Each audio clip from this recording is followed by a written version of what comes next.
Ya, selamat bertemu kembali pendengar PIK Online dimanapun Anda berada dan selamat menikmati siaran pengajaran Iman Kristen Online bersama dengan saya Sundoro Tanuwijaya dari Pelayanan Garam di Bali. Program PIK Online ini memberikan satu khotbah seri tentang para tokoh-tokoh di Alkitab dengan pendekatan yang memahami bagaimana pengalaman, pergumulan, dan dinamika iman mereka bersama dengan Tuhan. Kiranya nama Tuhan kita Yesus Kristus dipermuliakan. Saudara-saudara, kita akan melanjutkan eksposisi kita Yohanes pasal 9. Harap malam ini kita dapat mendekati selesai dan minggu depan kita akan menyelesaikan eksposisi pasal yang ke-9 ini di dalam Injil Yohanes mengenai orang buta sejak lahir. Saya mengajak kita membuka di dalam Yohanes 9 ini, ayat 17 kita akan membacanya, sampai ayat yang ke-23. Terakhir kita sudah melihat ayat 14, 15, dan 16 itu belum tetapi bersinggungan, saudara ya. Sehingga kita akan coba lihat ayat yang selanjutnya ini, ayat yang ke-17. Ya, saudara-saudara, saya akan membacakan ayat 17 sampai ayat yang ke-23. Demikian bunyi firman Tuhan. Lalu kata mereka pula kepada orang buta itu, "Dan engkau, apakah katamu tentang dia? Karena ia telah memelekkan matamu." Jawabnya, "Ia adalah seorang nabi."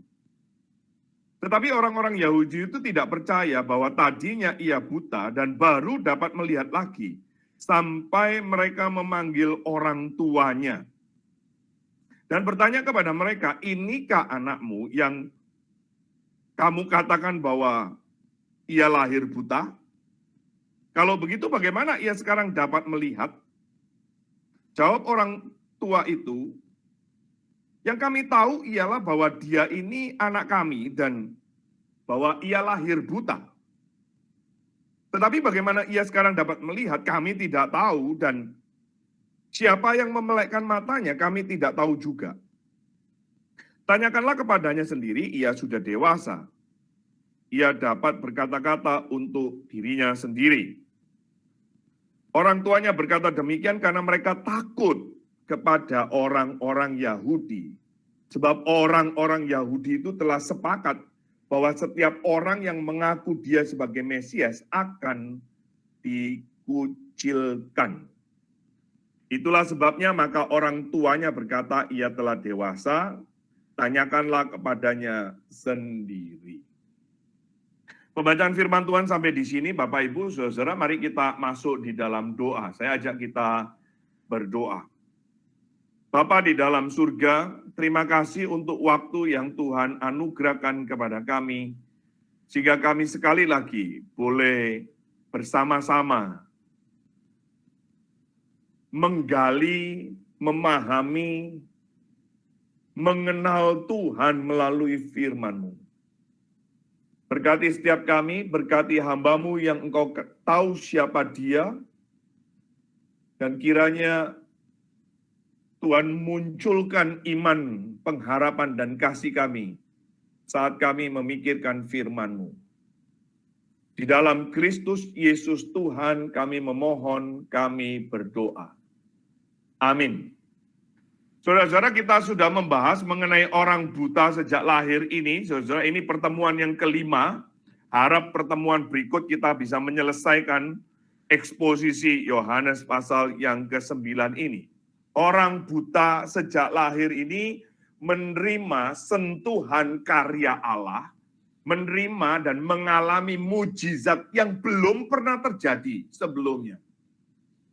Ayat 32 itu mencatat bahwa kejadian ini belum pernah dari dahulu sampai sekarang tidak pernah terdengar bahwa ada orang yang memelekkan mata orang yang lahir buta. Jadi ini satu kalinya, pertama kalinya kejadian ini menghebohkan. Namun bukannya orang bersyukur karena orang ini yang tadinya dikenal mengemis, orang yang tadinya dikenal buta sejak lahir, sekarang melek. justru orang-orang itu mempersoalkan kesembuhannya. Dan apa yang menjadi persoalannya, saudara? Persoalannya adalah Tuhan menyembuhkan orang ini pada hari Sabat. Dan bagi orang Farisi ini pelanggaran. Pelanggaran. Dan ini yang membuat satu penilaian bahwa Yesus itu pasti bukan dari Tuhan. Karena dia melanggar. Melanggar apa? Aturan hukum Taurat. Nah, pertemuan terakhir kita sudah membahas mengenai hari Sabat itu, saudara ya. Jadi melanggar hukum Taurat tentang hari Sabat. Kita sudah melihat esensi hari Sabat itu apa, yaitu berbelas kasihan dan menyatakan karya Tuhan. Justru yang dikerjakan oleh Kristus itu, itulah menggenapi hukum hari Sabat yang sejatinya. Saudara kalau lihat di dalam Alkitab ya, Tuhan Yesus itu melakukan atau menyembuhkan orang di hari Sabat itu beberapa kali, saudara. Saudara bisa melihat itu. Beberapa kali Tuhan Yesus menyembuhkan orang yang tangannya mati sebelah. Yesus menyembuhkan mertua Petrus, itu juga pada hari Sabat. Tuhan menyembuhkan orang yang busung air, itu juga hari Sabat. Tuhan menyembuhkan orang yang lumpuh 38 tahun di kolam Bethesda. Yohanes pasal 9 yang kita sedang bahas, juga Tuhan mencelikkan orang buta sejak lahir. Nah saudara-saudara, beberapa kejadian-kejadian ini membuktikan bahwa pribadi Yesus itu jauh lebih besar daripada hari Sabat. Dan Sabat dibuat untuk manusia, bukan menjerat di dalam kemunafikan. Dan yang terjadi, saudara-saudara, orang-orang Farisi dan ahli-ahli Taurat itu terjadi kemunafikan di hari Sabat itu. Maka saudara-saudara, itulah orang-orang Farisi mengambil kesimpulan tadi ayat yang ke-16 tadi kita sudah baca. Kita tidak baca ya, tetapi saya ulangin baca ya. Kata orang, sebagian orang-orang Farisi itu, orang ini tidak datang dari Allah sebab ia tidak memelihara hari Sabat. Tetapi saudara, sebagian pula berkata, bagaimana seorang berdosa dapat membuat mujizat yang begitu spektakuler? Maka timbullah pertentangan, saudara. Timbullah perpecahan. Timbullah dua kelompok, saudara. Antara yang setuju dan yang tidak setuju. Dan saudara-saudara, di dalam ayat yang ke-17 dikatakan orang buta itu juga ditanyain, menurut kamu bagaimana? Dan saudara-saudara, orang buta ini diadili, saudara, dihakimi. Nah, tanpa disadari, saudara, tanpa disadari ya. Orang buta sejak lahir ini melek, tetapi justru mereka yang melek itu buta rohani. Membutakan diri tentang Kristus. Kehadiran Kristus yang ada di depan mata mereka. Mereka membutakan diri dan mereka dibutakan oleh hukum-hukumnya mereka sendiri. Tanpa disadari, ini juga menggenapi perkataan Yesus Kristus bahwa dia datang untuk memisahkan antara mereka yang percaya dan yang tidak. Ini dua kelompok muncul, saudara, menyikapi mujizat yang dilakukan oleh Kristus. Saya mengajak saudara melihat di dalam Injil Matius pasal yang ke-10, ayat yang ke-34. Injil Matius pasal 10, ayat 34, saudara. Saya akan bacakan bagi Bapak, Ibu, dan saudara sekalian. Jangan kamu menyangka, Matius 10 ayat 34. Jangan kamu menyangka bahwa aku datang untuk membawa damai di atas bumi.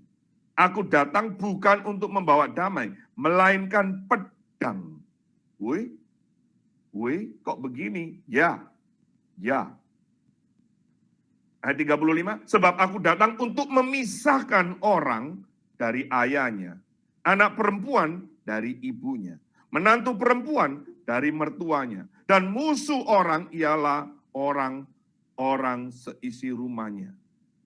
Menjadi pemisahan, saudara, antara yang percaya dan yang tidak percaya. Terjadi pertentangan tadi ayat 16 dan 17 tadi kita sudah baca. Ya, ini orang yang buta, ini orang yang kita kenal dia minta-minta. Tapi sekarang dia bisa melihat, benarkah orang ini? Ada yang mengatakan, enggak mungkin bukan orang ini.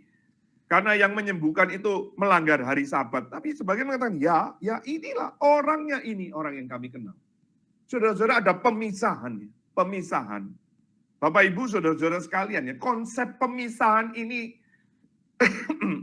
tidak sekedar soal percaya atau tidak. Tetapi konsep ini merupakan tindakan ilahi, yaitu Allah sendiri memisahkan umatnya dengan mereka yang bukan umat. Antara yang umat dan yang bukan umat, Tuhan pisahkan itu. Kalau saudara lihat di dalam perjanjian lama, kuduslah kamu bagiku, sebab aku ini Tuhan, kudus, dan aku telah memisahkan kamu dari bangsa-bangsa lain, supaya kamu menjadi milikku. Kuduslah kamu bagiku, itu kudus itu juga memiliki makna dikeluarkan, dipisahkan, dibedakan. Kenapa? Karena Tuhan kudus. Tuhan itu suci. Dan di dalam kekudusan dan kesucian dia memisahkan antara yang umat dan yang bukan umat. Jadi ini tindakannya Allah, saudara. Saudara suka tidak suka, setuju tidak setuju, Alkitab mengajarkan bahwa Allah yang berdaulat ini memisahkan antara yang bukan umat dan yang umat. Maka saudara dan saya tidak boleh mencampur adukkan ajaran-ajaran dunia itu, lalu saudara sama seperti dunia. Nah, ini yang sangat disayangkan ya saudara ya. Hari ini banyak orang Kristen itu serupa dengan dunia. Hari ini banyak gereja yang dipengaruhi oleh dunia, serupa dengan dunia. Nah, kita sudah bahas mengenai di dalam pertemuan yang sebelumnya mengenai hari Sabat, di mana konsep ibadah itu, saudara-saudara, Sabat itu mau melihat itu hari perhentian, di mana Allah itu berdaulat, Allah itu berkuasa, dan Allah yang berdaulat itu memberkati kita. Maka kita perlu berdiam, istirahat, fokus dengan firman, fokus dengan pribadi Allah itu. Tidak lagi memikirkan kebutuhan-kebutuhan diri sendiri, keuntungan-keuntungan sendiri, tapi fokus kepada Allah. Tapi sekarang saudara-saudara, gereja, orang Kristen banyak dipengaruhi oleh dunia, tidak fokus kepada Allah, tidak fokus kepada firman. Bahkan ibadah-ibadah lebih fokus kepada musiknya, kepada lagunya, kepada suasananya, kepada orang-orang tertentunya. Tidak menekankan di firman itu.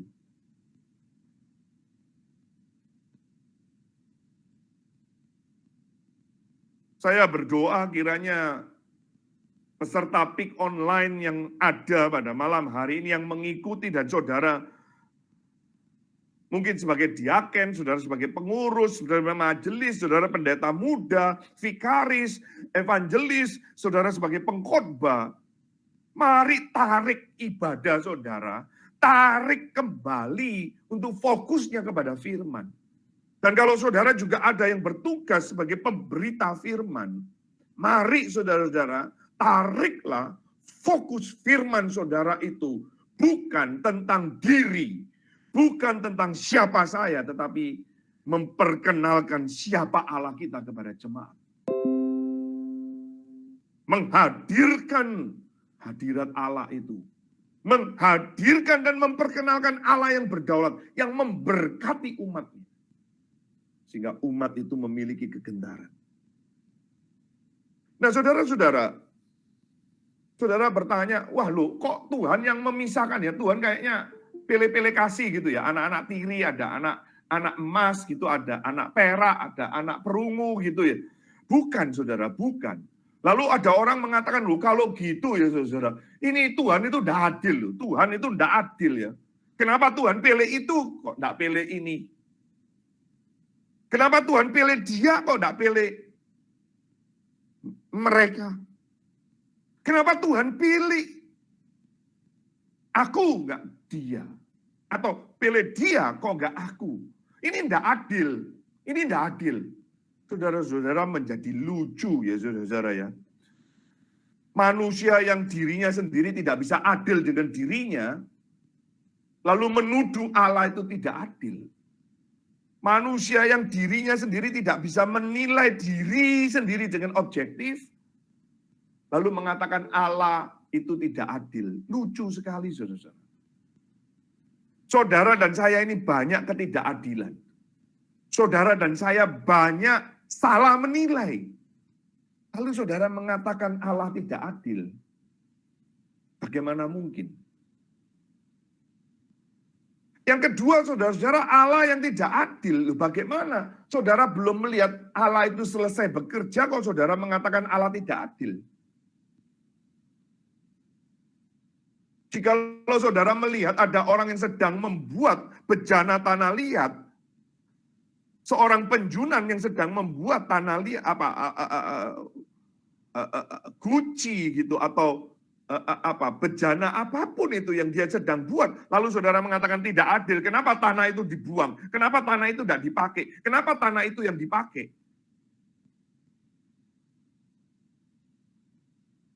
Adalah lucu, saudara-saudara melihat ada seorang pelukis yang dia sedang melukis, lalu saudara mengatakan, oh salah, enggak begitu, enggak adil itu, enggak benar. Kamu harusnya lukisnya kayak begini. Saudara, pelukis itu akan mungkin bukan menertawakan saudara, mengusir saudara.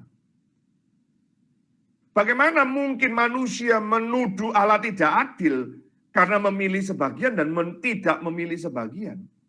Sangat lucu, bukan? Sangat lucu. Bisakah saudara berkomentar kepada seorang pelukis yang lukisannya dia belum selesai, lalu saudara mengatakan harus begini, harus begitu, harusnya. Loh, di manakah harusannya itu? Izinkan pelukis itu menyelesaikan tugasnya dulu, baru saudara mengapresiasi atau menilai. Saudara enggak bisa, oh, dia belum selesai nulis, belum selesai lukis, belum selesai buat rancang, kok saudara yang mengatakan tidak adil. Bagaimana mungkin? Itu belum tuntas kok. Gambaran utuhnya belum kelihatan kok saudara sudah menilai. Sangat-sangat lucu, maka sangat tidak mungkin. Itu sebabnya di dalam Roma mengatakan, adakah Allah meminta nasihat? Adakah Allah minta nasihat kepada kita manusia? Maka saudara-saudara, Allah mau kita, atau Allah mau mereka itu kudus. Tapi justru mereka yang menolak. Kesempatan Tuhan sudah berikan dengan melihat tanda mujizat. Mereka tetap mengeraskan hati dan tidak mau percaya. Kita tadi sudah membaca. Orang Yahudi tidak mau percaya dan tidak mau bertobat.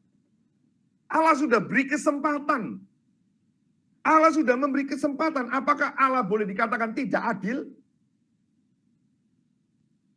Kalau Allah tidak memberi kesempatan, ya mungkin saudara bisa mengatakan tidak adil.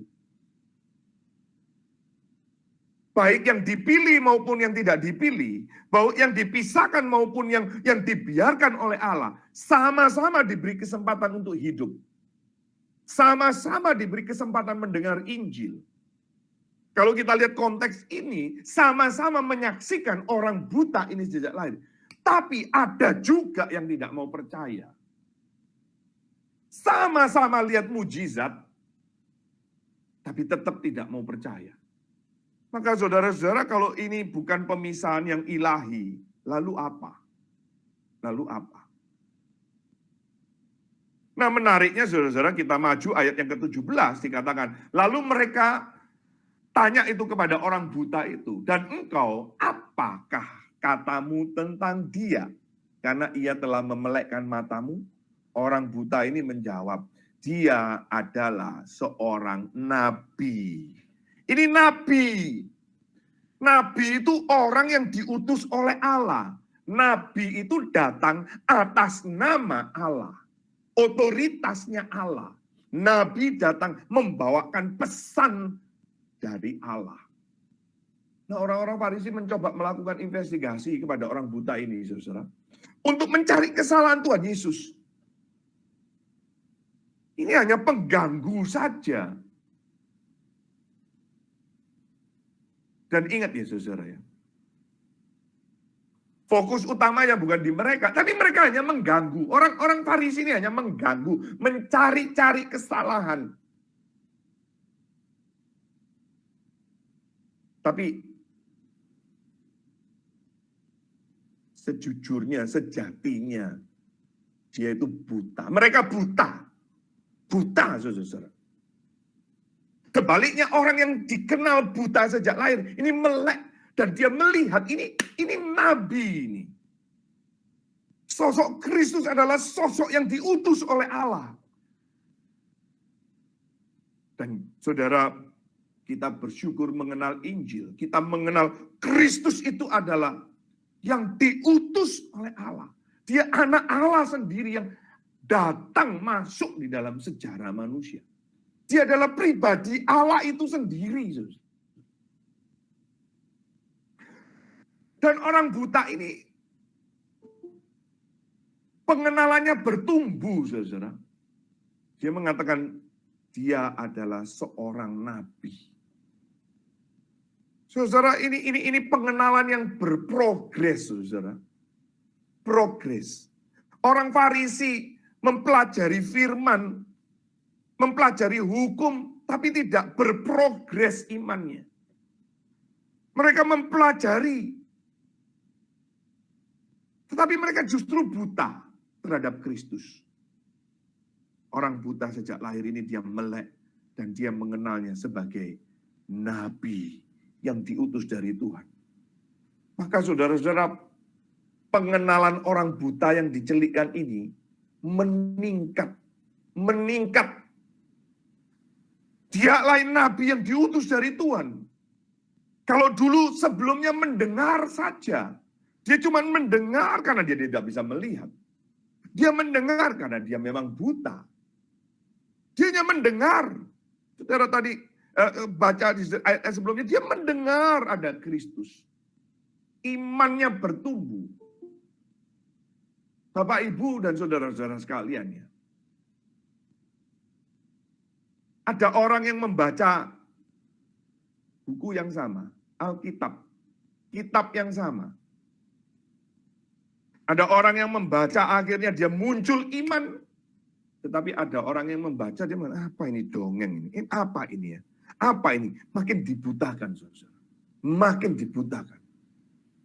Maka saudara-saudara dan saya perlu minta anugerah. Supaya saudara dicelikkan. Ketika saudara membaca kitab suci, saudara seperti diri saudara itu sedang dibaca oleh kitab suci. Ketika saudara membaca Alkitab, saudara melihat diri saudara ada di dalamnya. Dikoreksi, dibangun, ditegur. Dilengkapi oleh firman. Sehingga saudara makin mengerti siapa Tuhan kita. Itu sebabnya saya selalu mendorong kepada setiap orang. Baca saja Alkitab ini. Baca saja. Ngerti nggak ngerti, baca saja. Nanti saudara lihat itu. Iman itu akan bertumbuh. Progres itu akan terus membawa saudara makin mengenal siapa Tuhan kita. Saudara dibawa makin mengenal bagaimana sifat-sifat Allah kita itu.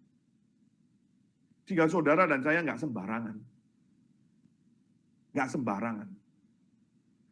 Nah ini penting ya saudara-saudara ya. Kalau saudara lihat ya, orang buta ini tadi ya. Maka tadi ada konsep pemisahan ya. Sekarang iman yang berproses, saudara-saudara. Iman yang berproses. Ada orang ya, ada orang tidak berproses. Padahal baca buku yang sama, saudara.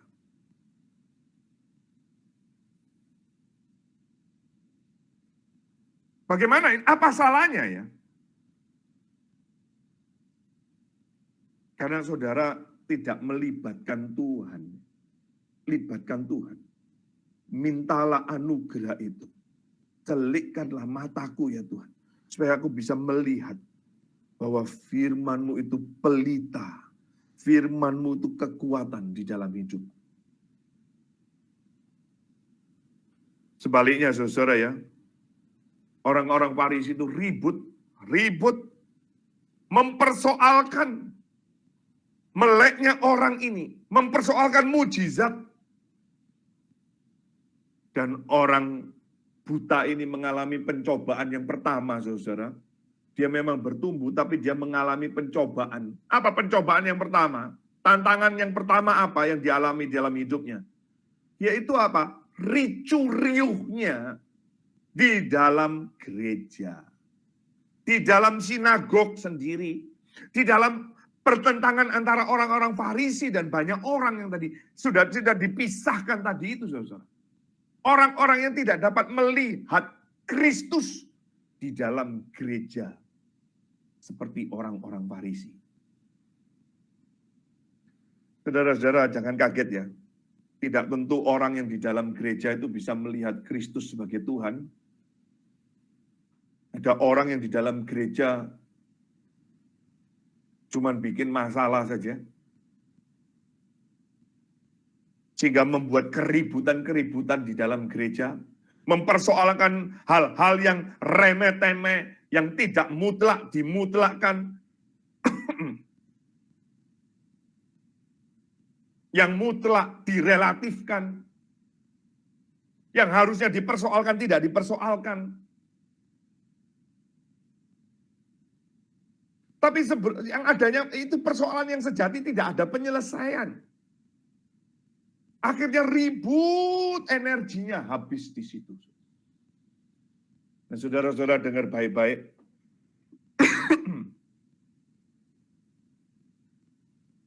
Saya ingat dengan perkataan pendeta Dr. Stephen Tong.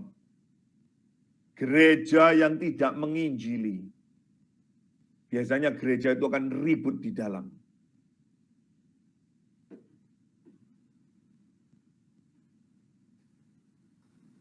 Gereja yang melupakan penginjilan, bertengkar di dalam.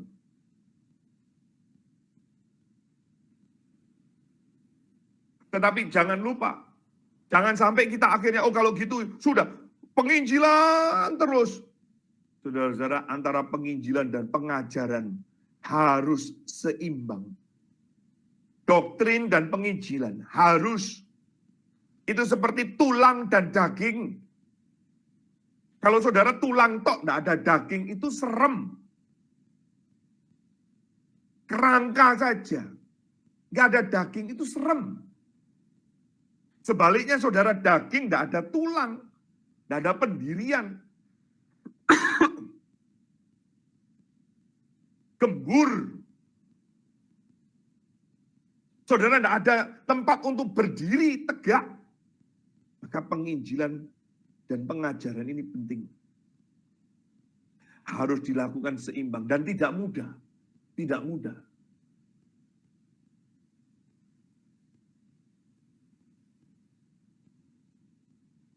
Beberapa minggu ini saudara-saudara saya mendapat kabar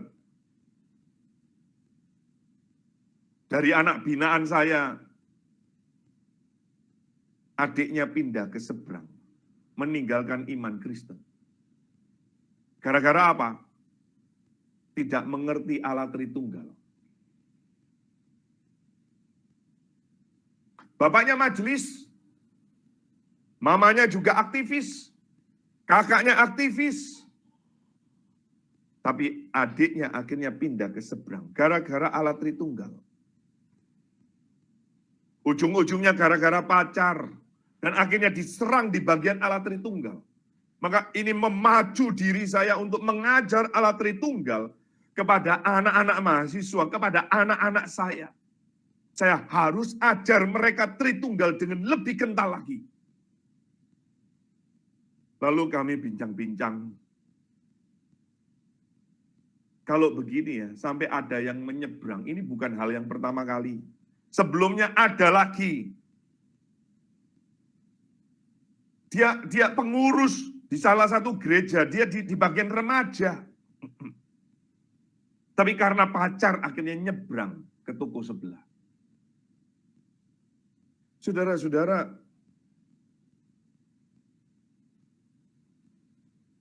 orang ini tidak mengerti Allah Tritunggal, salah siapa? Oke, kita tidak bicara salah menyalahkan, tetapi saya mengatakan gereja ikut berperan dalam kesalahan itu. Kenapa? Karena gereja jarang sekali mengajarkan Allah Tritunggal. Jarang sekali menyentuh Allah Tritunggal. Gereja bicara dengan anak muda soal aktivitas-aktivitas saja, tidak menanamkan doktrin, tidak mengajarkan pengajaran dogmatika iman Kristen yang sejati, tidak mendorong untuk mengabarkan Injil. Salah siapa? Gereja. Salah siapa? Pendeta. Menginjil. Majelis. Penatua. Sehingga iman umat itu tidak berprogres. Iman umat itu tidak bertumbuh. Mari saudara-saudara, ajar umat kita, ajar jemaat kita, anak-anak kita, untuk mengenal siapa Tuhan kita. Bertumbuh. Dengan pemisahan yang Tuhan sendiri sudah kerjakan lebih awal. Nah saudara-saudara, seorang nabi, orang buta ini mengenal ini nabi. Ini nabi, saudara, bertumbuh pengertiannya. Dia tahu nabi itu dari Tuhan, diutus oleh Tuhan, dipilih oleh Tuhan, diurapi oleh Tuhan. Nah saudara-saudara, kalau saudara lihat di dalam perjanjian lama, itu ada kelompok-kelompok nabi, golongan nabi, sehingga ada kalimat, loh, Saul itu kan bukan kelompok kami, Saul itu bukan dari golongan nabi. Ya, jadi itu ada pengelompokan, ada pemisahan, saudara.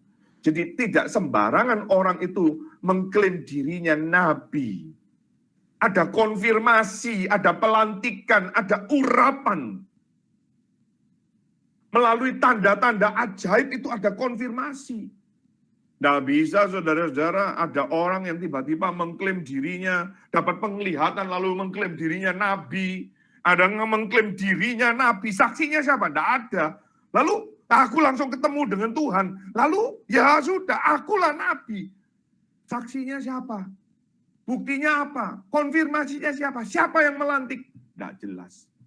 Itu nabi palsu. Nabi palsu. Nabi palsu. Itu halu. Halu itu namanya. Iman yang bertumbuh, iman yang berprogres, tidak demikian. Dia ada dasar firman, dia dasarnya kepada Kristus. Dia berpusat.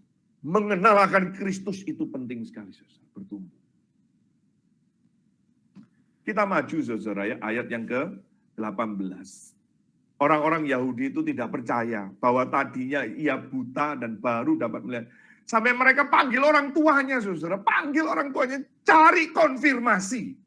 Inikah anakmu yang kamu katakan bahwa ia lahir buta? Kalau begitu bagaimana sekarang dia bisa melihat? Saudara-saudara lihat ya, dengar kalimat ini baik-baik. Mujizat tidak menjamin orang itu serta-merta langsung percaya. Mujizat itu, Alkitab berkali-kali mengajarkan bahwa mujizat tidak menjamin orang itu dapat langsung percaya. Kecuali karena anugerah Allah, saudara dan saya bisa percaya. Kecuali anugerah Tuhan itu berlaku, maka saudara bisa percaya. Saudara bisa percaya itu karena sola gratia. Alkitab dengan jelas mengajarkan iman itu pemberian dari Tuhan. Datangnya melalui firman. Maka tanpa campur tangan yang ilahi, tanpa campur tangan Tuhan, sampai kapanpun manusia tidak akan pernah bisa beriman kepada Tuhan. Dosanya itu membutakan, dosanya itu menutupi. Tak mungkin, saudara. Tak mungkin orang bisa beriman. Roma jelas sekali Paulus mengatakan semua sudah berdosa, tidak ada yang cari Allah. Maka saudara-saudara, kita menemukan konsep sola gratia di ayat ini, saudara-saudara.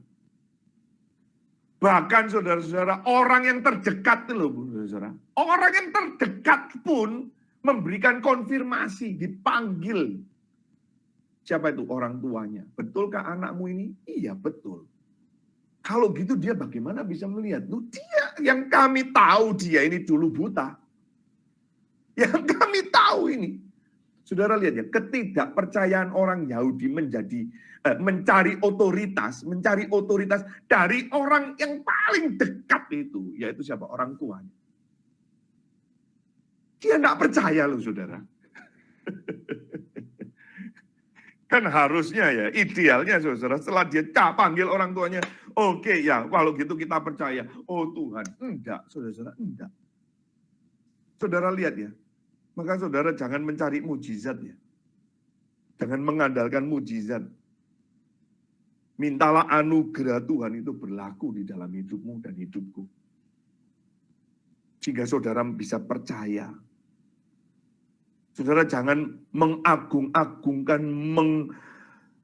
mendambakan, merindukan mujizat. Lalu kalau saudara sering kan kalau berdoa, Tuhan sembuhkan dia supaya orang-orang itu percaya kepadamu. Belum tentu, belum tentu. Belum tentu.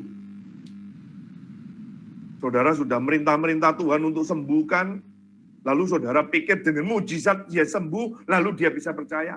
Enggak, enggak. Ini loh, orang Yahudi sudah ada konfirmasi, tak percaya. Maka saudara-saudara kita lihat ayat yang berikutnya, ya, ayat yang ke-20, jawab orang tua itu, ya kami tahu ya lah bahwa dia ini dulu dia ini anak kami, ini benar, ini anak kami. Confirm, yes, he is our son. He is our son. And he was born blind.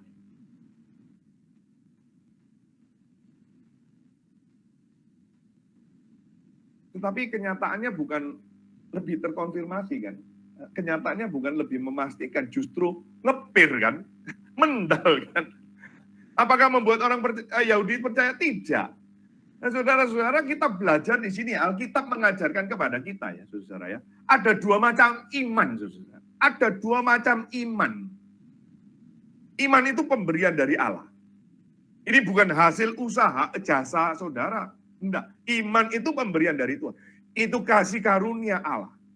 Tetapi saudara kita harus bedakan, dengar kalimat ini, kita harus bedakan dua macam iman. Yang pertama adalah iman natural, saudara.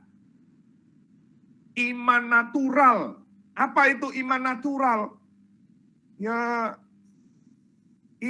iman ilmu pengetahuan, scientific faith.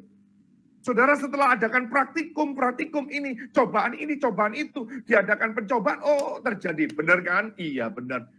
Hipotesamu terkonfirmasi kan? Iya betul. Nah itu scientific faith.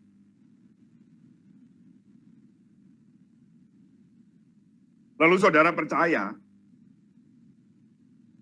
Yang kedua itu adalah historical faith, iman sejarah.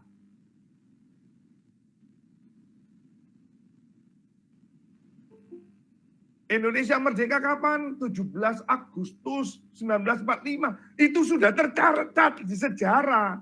Maka kita dari kecil sudah ditanamkan lewat sejarah itu, catatan itu ada.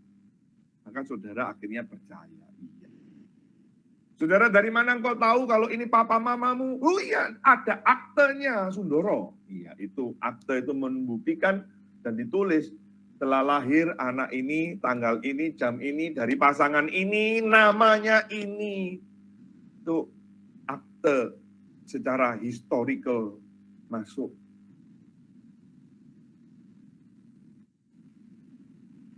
Lalu ada testimonial faith, kesaksian. Nah ini ada di sini ada ibu mantan jaksa ya, ibu mantan jaksa. Saudara-saudara itu di dalam penghakiman perlu ada saksi. Lalu saksi itu dihadirkan memberikan kesaksian Iya, kejadiannya memang seperti ini. Kejadian seperti itu. Ditanya, diberi konfirmasi untuk mau mencari fakta. Sehingga, oh akhirnya iya. Dugaan-dugaan itu, pasal-pasal itu akhirnya menemukan satu clue. Oh iya, betul. Dan itu dipercayai kebenaran. Itu namanya testimonial faith, ada kesaksian. Lalu ada miracle faith. Nah ini yang terjadi. Miracle faith, mujizat itu, sebagian percaya, sebagian tidak. Nah Bapak Ibu, saudara-saudara sekalian dengar kalimat ini baik-baik. Iman natural ini tidak permanen. Dan ini terjadi kepada semua orang. Semua orang bisa dapatkan ini, saudara. Dan ini bisa diselewengkan. Ini tidak menyelamatkan. Maka kita perlu yang kedua, saudara. Saving faith. Iman yang menyelamatkan.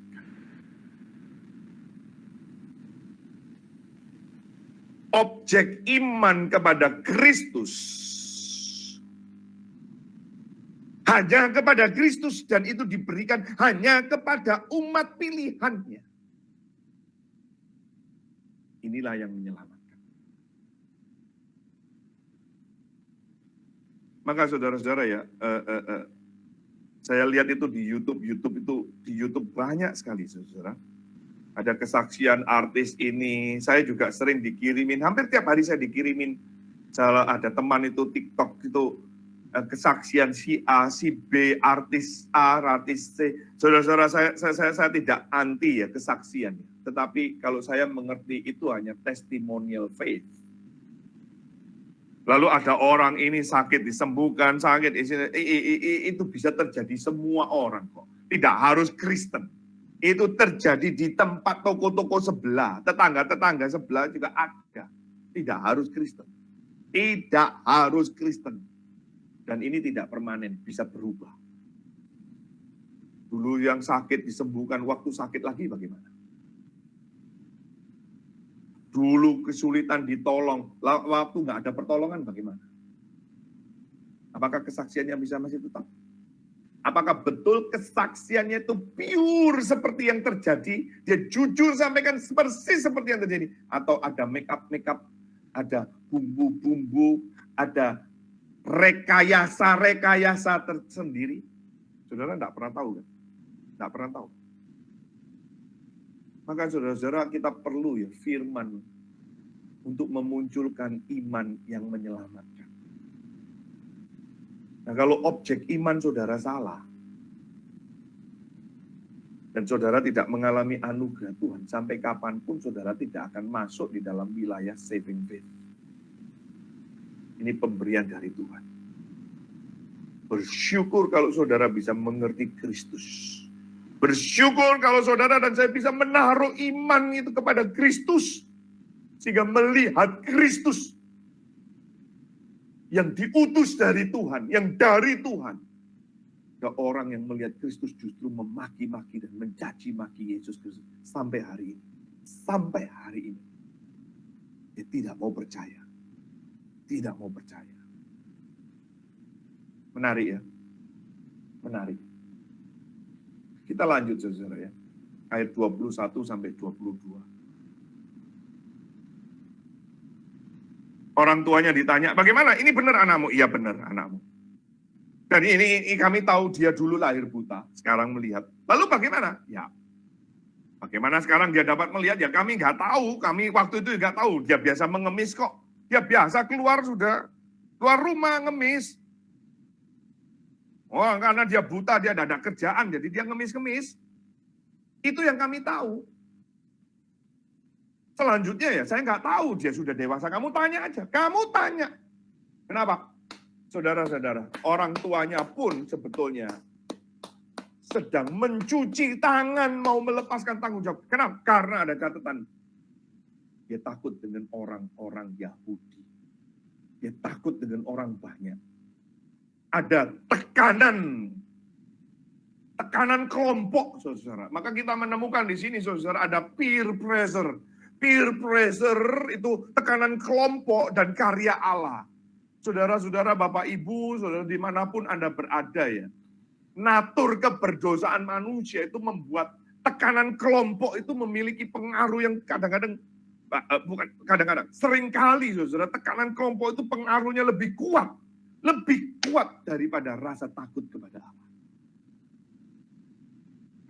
Saya masih ingat ya saudara ya, zaman dulu saya masih kecil ya, ada ibu-ibu AI gitu ya, tante-tante saudara ya.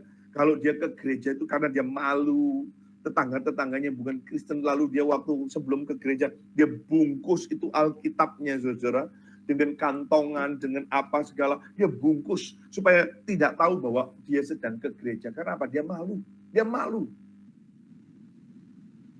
Saudara-saudara, kadang-kadang itu lebih menekan. Orang-orang yang seperti ini, saudara, lebih terpancang, lebih dengan aksi atau inisiatif atau pikiran orang lain daripada dia takut kepada Tuhan. Nanti kata orang lain bagaimana? Kata orang bagaimana? Kata tetangga bagaimana? Kata masyarakat bagaimana? Dia lebih takut kata orang lain daripada takut kepada Tuhan. Dan saudara-saudara, tekanan kelompok itu memang bisa menekan ya. Dan saudara-saudara tahu kenapa? Karena ini saudara-saudara, biasanya rasa takut akibat tekanan kelompok itu. Kenapa orang itu takut? Karena takut ditelanjangi. Takut mempermalukan diri kita itu. Kita takut dipermalukan sehingga kita akhirnya menyerah dengan peer pressure. Kita menolak, menertawakan atau menghina kita nanti. Mereka kalau menolak kita bagaimana? Kalau mereka menertawakan kita bagaimana? Kalau mereka menghina kita bagaimana? Daripada mereka rela pikul salib, ikut Kristus, menyangkal diri. Enggak, mereka enggak mau. Orang yang takut dengan rasa tekanan kelompok itu, saudara, itu karena dia rasa diserang, diancam, ditindas dengan kelompok-kelompok. Entahkah itu kelompok mayoritas lah, kelompok di dalam komunitasnya itu apa begitu ya saudara, saya tidak tahu. Ada macam-macam. Kalau saudara lihat di dalam Alkitab, ya saudara masih ingat nggak Abraham waktu masuk ke Mesir di dalam Kejadian 12? Dia takut kan dibunuh karena apa? Istrinya Sarai yang cantik. Lalu dia mainkan drama, sandiwara. Kamu jangan bilang kalau kamu istriku ya. Ini apa ini? Piye? Ini istri kok dibilang bukan istri. Dan memang saudara-saudara, Sarai itu adalah juga masih saudara jauhnya. Bermain abu-abu ya. Saudara masih ingat di dalam 1 Samuel pasal 15, Raja Saul lebih takut dengan penilaian rakyat daripada Tuhan. Petrus menyangkal Tuhan Yesus waktu dia di halaman parkirnya Mahkamah Agama. Takut kan?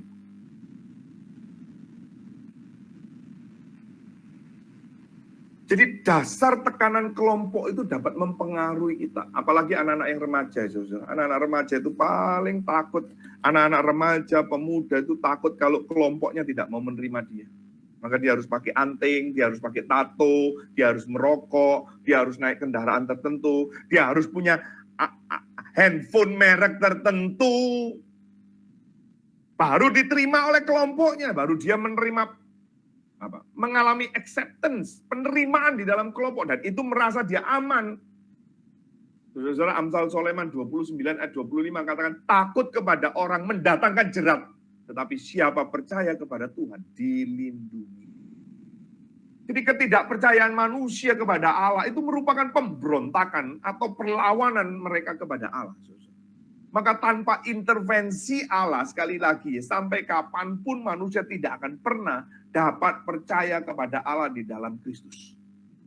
Maka jika saat ini mendengarkan pelajaran ini, jika Anda celik akan pekerjaan Allah di dalam hidupmu dan hidupku, jika Anda muncul kepercayaan kepada yang diutus itu, Kristus Yesus itu, maka itu adalah anugerah. Itu sola gratia.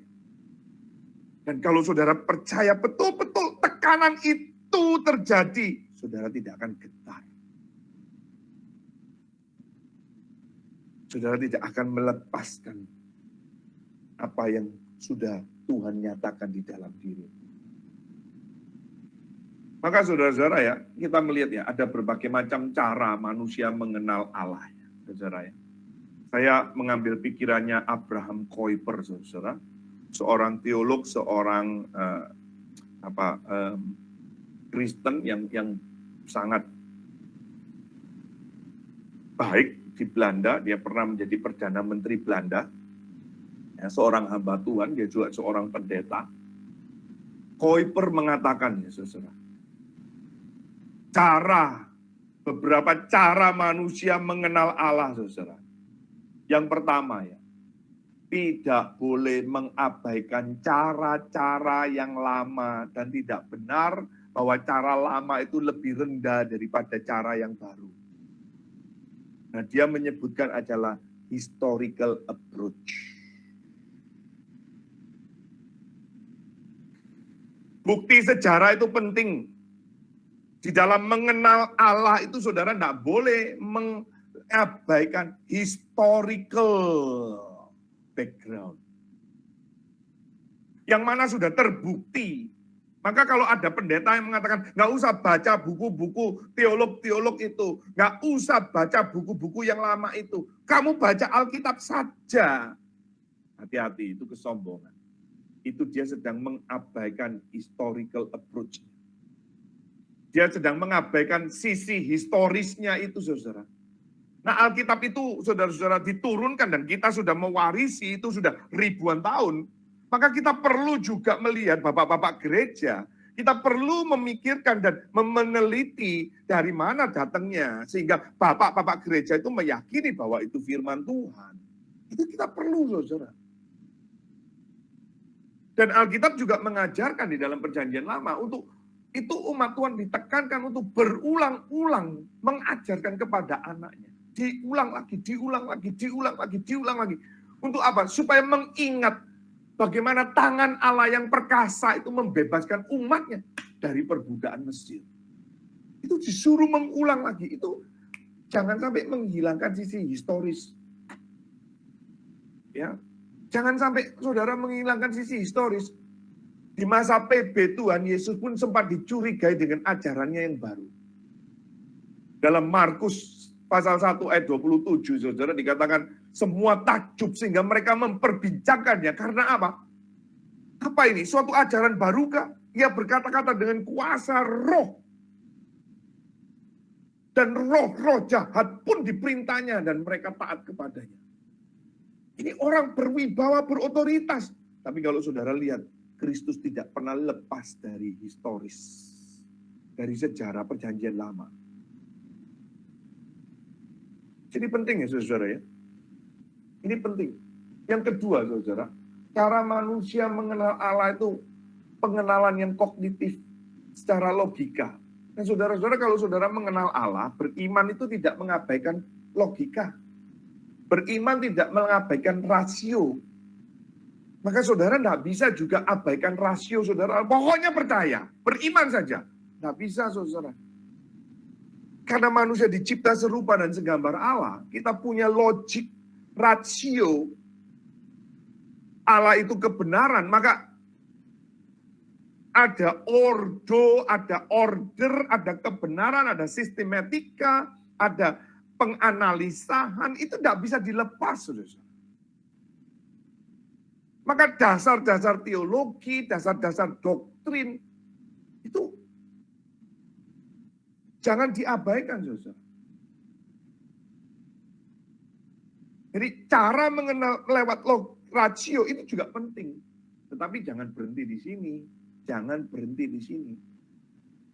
Saudara, ada juga cara yang lain, yaitu cara apa? Mistis. Nah, saya kalau bicara mistisisme ini tidak berarti lalu saudara seperti mistik-mistik yang dukun-dukun, lalu yang ada penglihatan-penglihatan. Enggak, ya, bukan itu dalam konteks ini, dalam konteks iman Kristen ya. Artinya apa? Pengenalan secara mistis ini secara emosional mengenali Allah kita secara pribadi. Ini saudara nggak boleh cuma berhenti secara kognitif, tetapi saudara tidak ada pengenalan secara emosi itu ya, afeksi saudara. Wah ini gawatnya. Saudara jadi liberal kalau tidak melibatkan perasaan saudara. Tetapi kalau saudara full di mistisisme ini, pengenalan mistis ini, saudara akan mengenal gambaran sosok Allah yang abstrak.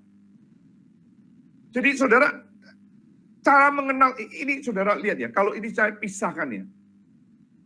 Di dalam agama-agama tertentu atau kepercayaan-kepercayaan tertentu, ada yang cuma menekankan historis, ada yang cuma menekankan kognitif, ada cuma yang menekankan mistisisnya. Tetapi Kuyper menekankan satu hal lagi, yaitu apa? Wahyu. Saudara tidak boleh lepas. Wahyu.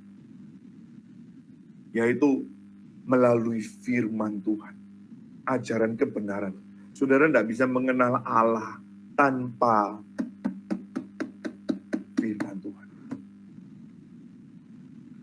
Yeremia 24 ayat 7 dikatakan, aku akan memberi mereka suatu hati untuk mengenal aku. Mari kita lihat ya. Yeremia 24 saudara-saudara ya. Ayat yang ke-7. Yeremia 24 ayat yang ke-7. Saya akan bacakan bagi Bapak Saudara, Bapak Ibu dan Saudara-saudara sekalian dengar firman Tuhan demikian. Aku akan memberi mereka suatu hati untuk mengenal aku. Itu saudara. Untuk mengenal itu perlu intervensi Tuhan. Tuhan yang memberi itu saudara.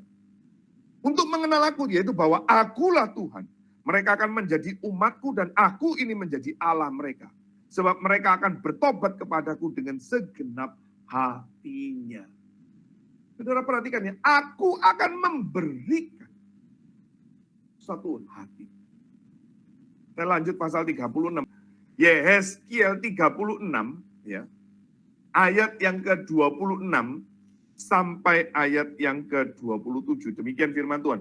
Kamu akan kuberikan hati yang baru dan roh yang baru di dalam batinmu.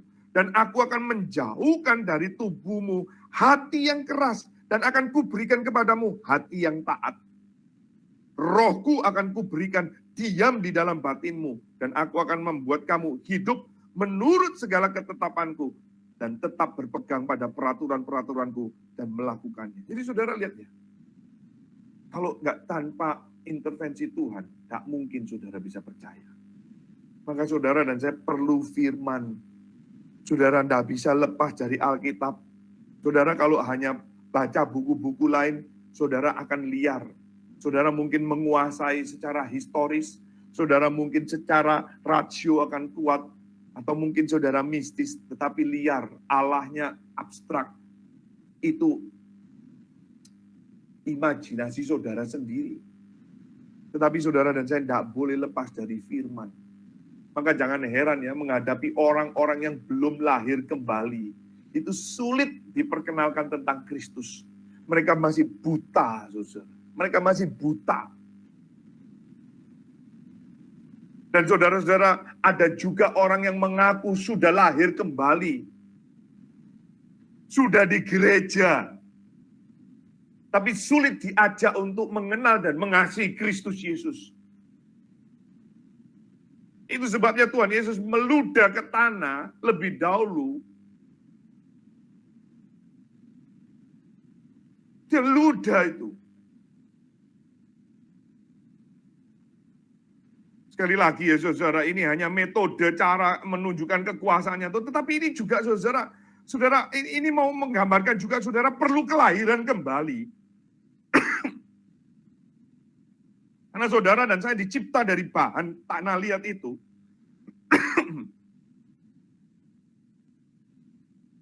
Dan kalau saudara sudah mengenal firman, saudara perlu kehidupan yang melayani dan mengasihi sesama. Di sini saudara akan mengenal cara Tuhan membentuk engkau dan aku. Sebagai orang Kristen, saudara tidak bisa berpangku tangan. Harus ada ambil bagian di dalam pelayanan.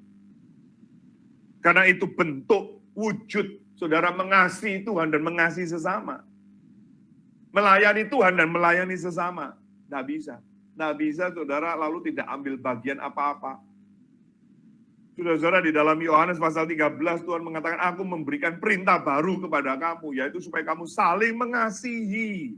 Sama seperti aku telah mengasihi kamu. Demikian pula kamu harus saling mengasihi. Dengan demikian semua orang akan tahu bahwa kamu adalah murid-muridku, yaitu jikalau kamu saling mengasihi. Dengan demikian semua orang akan tahu bahwa kamu adalah murid-muridku. Kalau saudara mengaku murid Kristus, tapi saudara tidak mengasihi satu sama lain, ya, saudara ada posisi bukan orang yang buta melek itu, tapi saudara ada di posisi orang Farisi itu, yang cuma meributkan saja hal-hal yang sebetulnya bukan utama. Saudara hanya mencari-cari kesalahan. Sejatinya saudara buta rohani. Dan saudara-saudara, kita mengasihi Tuhan karena Tuhan lebih dulu mengasihi kita. Kita melayani Tuhan karena Tuhan lebih dulu melayani. Kita mengampuni karena Tuhan lebih dulu mengampuni. Kita menerima karena Tuhan lebih dulu menerima kita. Bagaimana saudara mengasihi Allah? Saudara mengatakan mengasihi Allah yang tidak kelihatan, tapi saudara membenci sesama yang kelihatan itu. Sedangkan Allah tidak kelihatan. Kiranya Tuhan menolong kita. Kiranya Tuhan memberikan kemampuan kita. Bukan cuma ada iman, tetapi iman itu bertumbuh. Dan kita makin mengenal siapa Tuhan kita. Pengenalan Tuhan kita tidak boleh mengabaikan sisi sejarah. Tidak boleh mengabaikan rasio kita. Tidak boleh mengabaikan afeksi kita. Dan tidak boleh lepas dari firman. Baru kita aplikasikan dengan bentuk pelayanan-pelayanan kita. Kiranya Tuhan mencelikkan mata rohani kita sekalian. Mari kita berdoa. Bapa di dalam surga, kami bersyukur untuk sekali lagi ungkapan-ungkapan, pencelikan-pencelikan yang Tuhan sudah nyatakan kepada kami. Kami yang dulu buta, kami bersyukur untuk karya Tuhan sehingga kami boleh melihat siapa Kristus. Kami yang harusnya dimurkai Tuhan, tapi Kristus sudah menggantikan kami. Sehingga kami yang miskin ini dijadikan kaya di hadapan Tuhan. Kami yang dulunya musuh Allah, kini kami boleh menyapa Engkau, ya Aba, ya Bapa. Tuhan, terima kasih untuk pencelikan mata rohani kami. Mari Tuhan pimpin di dalam kami bertumbuh, makin hari makin mengenal Engkau. Sehingga orang lain melihat kami. Mereka memuliakan Bapa di surga. Mereka melihat kami, mereka tahu bahwa kami murid-murid-Mu. Dengar doa kami ya Tuhan. Dalam nama Tuhan Yesus Kristus kami memohon, kami berdoa. Amin. Amin. Ya, saudara-saudara, kita akhiri untuk malam hari ini pertemuan kita. Terima kasih Bapak Ibu.